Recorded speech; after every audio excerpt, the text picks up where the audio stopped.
My name is Donna Mason Sweigart, and I right now live in both South Texas and South Florida. I teach metalsmithing, jewelry, and computer-aided design, computer-aided machining, and occasionally I teach game design and professions. My jewelry is almost considered like outsider wearable art, non-jewelry jewelry. I don't know, I've always felt like that it has a layer of, costume and flair and fun. I really enjoy how work can interact with the body, and that's really critical to my work. Whether I'm making jewelry or installation, it's always concerned about how it's worn,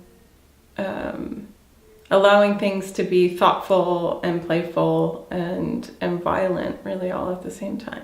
Well, I think jewelry has a connotation across gender.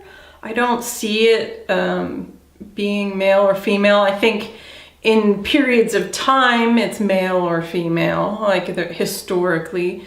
But when you think about it in a structure of a native population, jewelry usually has to do with identifying who you are within a tribe or in a space.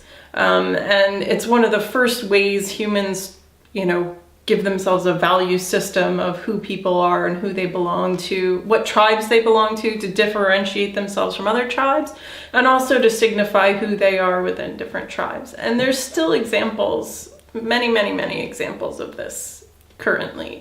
Everything from engagement to wedding rings, and or how your status changes to different parts in your life.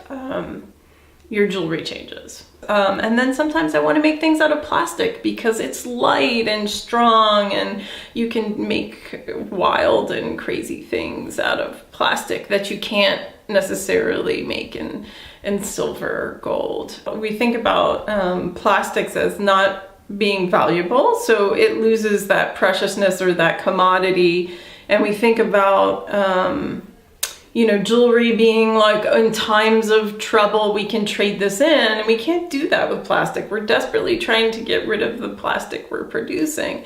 And so it's problematic in its nature for that. And there's also concerns with precious metals and where we're getting them and how we're sourcing these things. And then we get back into, do we want to see jewelry traditionally as commodity, as being able to be traded, or do we want to see it as how we identify ourselves?